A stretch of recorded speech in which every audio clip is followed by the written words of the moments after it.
Nah, sampai di sini teman-teman sudah berhasil menghidupkan tegangan DC 300 voltnya.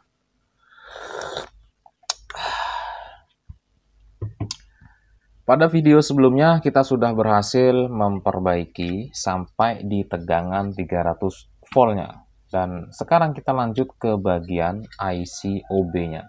Karena di sini PWM-nya menggunakan sebuah IC yaitu IC OB2269. Jadi kita cek lagi kondisi OB2269-nya itu kondisinya normal atau tidak. Sebelum kita lanjut pemasangan MOSFET dan cek tegangan poin selanjutnya. Caranya cukup simpel, teman-teman. Di bagian di sini, teman-teman lihat ada dua buah elko, ya. Ada dua buah elko di sini. Teman-teman cek aja kedua buah elko ini menggunakan skala buzzer.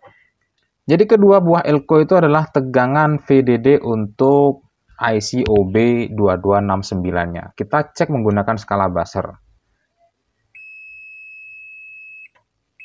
Teman-teman dengar ya, short, dan teman-teman bisa lihat nilainya.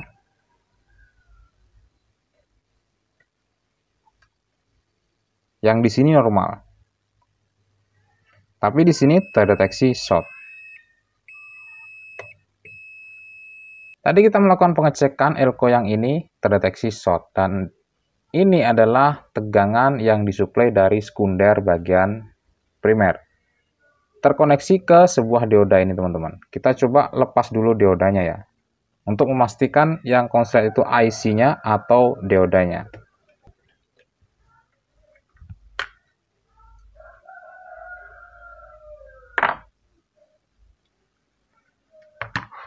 Kita cek dulu diodanya. Nah, teman-teman lihat ya, diodanya di sini short. Oke, kita ganti dulu diodanya. Setelah dioda ini kita ganti, kita cek lagi ya. Selanjutnya kita cek menuju ke tegangan VDD. Jadi tadi kan tegangan dari output sekunder ya, output sekunder bagian primer ya. Ingat ya, output sekunder tapi bagian primer gitu ya. Bukan yang sebelah sini, tapi yang sebelah sini. Sebelah sini itu juga ada output sekundernya, teman-teman, untuk mensuplai IC OB2269-nya. Tadi dari trafonya, dioda menuju ke elko yang ini. Ya, selanjutnya melewati sebuah resistor dengan nilai 22 ohm. Menuju ke dioda lagi dan ke elko lagi ke sebelahnya, elko sebelahnya tadi, dan di sini juga ada dioda lagi, teman-teman. Kita cek lagi diodanya ya. Kita menggunakan skala dioda, teman-teman. Kita cek. Oke, yang satu sepertinya ini kok mencurigakan ya. Kita coba lepas untuk memastikan kondisinya. Jadi begitu, teman-teman. Kita bisa melakukan pengecekan langsung pada onboard. Tapi kalau sekiranya kita tidak yakin, kita bisa lepas komponen tersebut. Terkecuali kita sudah yakin, kita tanpa melepasnya pun tak masalah. Oke. Ternyata ini setelah dilepas, dia kondisinya normal. Kecurigaan saya langsung tertuju pada IC OB2269-nya. Kita pasang lagi, nanti kita coba lepas IC OB-nya dan kita ukur pada dioda di sini ya. Apakah normal atau tidak. Nah, teman-teman bisa buat catatan ini untuk mendeteksi ya. Jadi sekiranya kita tanpa melepas IC OB, kita ceklah di situ di pin diodanya. Kalau terdeteksi seperti ini ya. Kemudian kita lepas. Ini saya lepas ya IC OB-nya. Ternyata normal, nah itu kita bisa pastikan, oh ternyata kalau kita cek di dioda tersebut terlihat konslet, berarti IC-nya konslet. Nah gitu ya teman-teman ya. Nah disitulah cara kita mempelajari sebuah elektronika. Pada dioda tadi kita cek lagi. Nah, teman-teman lihat di sini sudah tidak terdeteksi short, berarti kita harus mengganti IC OB-nya. Setelah kita melakukan pergantian IC OB-nya, langkah berikutnya teman-teman bisa melakukan pengecekan di bagian output OB-nya atau di bagian gate transistor MOSFET-nya dengan menggunakan LED seperti ini, teman-teman. Untuk pin plusnya atau pin anodanya itu kita koneksikan ke bagian gate dan pin katodanya kita masukkan ke ground. Kalau teman-teman tidak punya osiloskop ya teman-teman ya. Karena tidak semua teknisi itu mempunyai osiloskop seperti saya contohnya. Ya saya ada sih tapi kecil-kecilan. Selanjutnya kita akan mencoba colokkan ke listrik. Tapi dengan catatan masih menggunakan soft-start manualnya. Selanjutnya kita cek tegangan.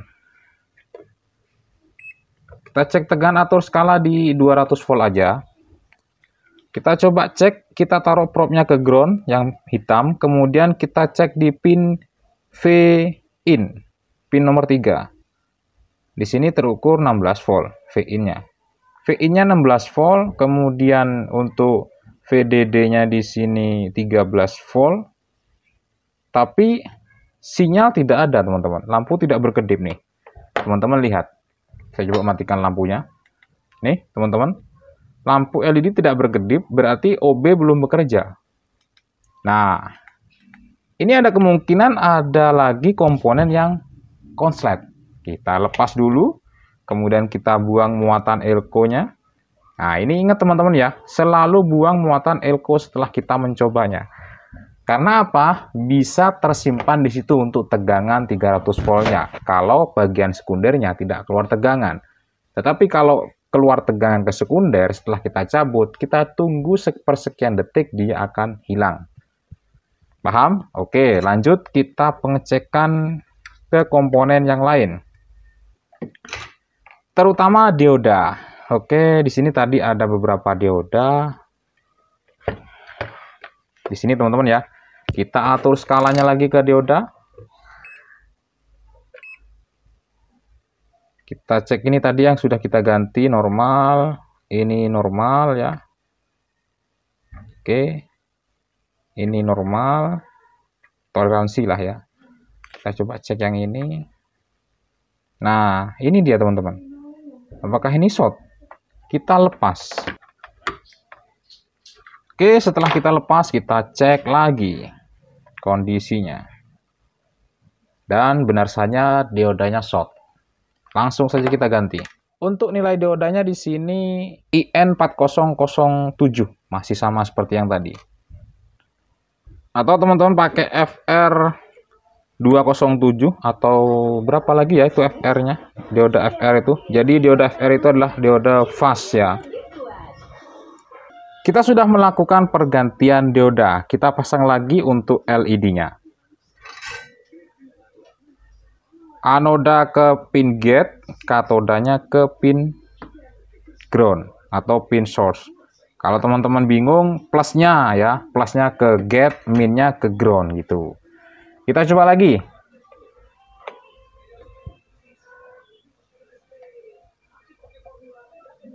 Oke, masih belum ada tanda-tanda. Tanda-tanda tetet.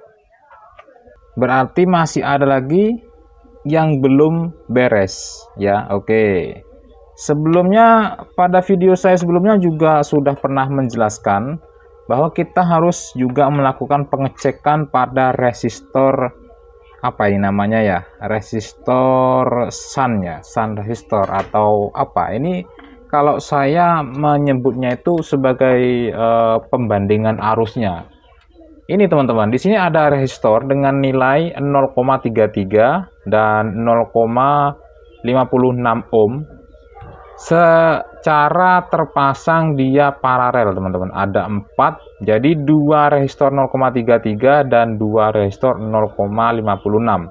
Dia terpasang secara paralel ke ground, dari pin source ke ground. Kita cek menggunakan skala buzzer. Kita cek.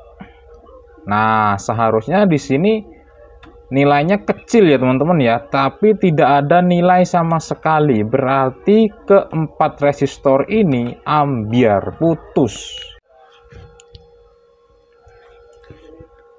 Oke teman-teman, saya sudah mengganti nilai resistornya dengan nilai 0,33 dan 0,22 ohm saya pasang secara paralel. Karena saya tidak memiliki resistor yang sama atau SMD, jadi saya ganti dengan resistor biasa teman-teman, yaitu 0,22 dan 0,33 ohm saya pasang secara paralel. Selanjutnya kita akan coba melakukan pengecekan kembali pada pin gate-nya. Lagi-lagi kita akan mencoba menggunakan lampu LED. Karena ini cara sederhana untuk teman-teman yang tidak memiliki osiloskop. Karena kalau pin OB, output OB itu kita cek menggunakan multitester, itu susah terdeteksi normal. Begitu teman-teman ya. Langsung kita colokkan dan teman-teman perhatikan lampu LED-nya. Kita matikan lampu utamanya. Teman perhatikan, di situ ada kedipan lampu LED-nya. Dan ritmenya itu teman-teman bisa hitung. Sampai di sini teman-teman sudah berhasil mengeluarkan frekuensi pada pin gate-nya. Selanjutnya kita akan mencoba memasang pengganti transistor MOSFET-nya, yaitu 7N65 atau 10N65 bisa.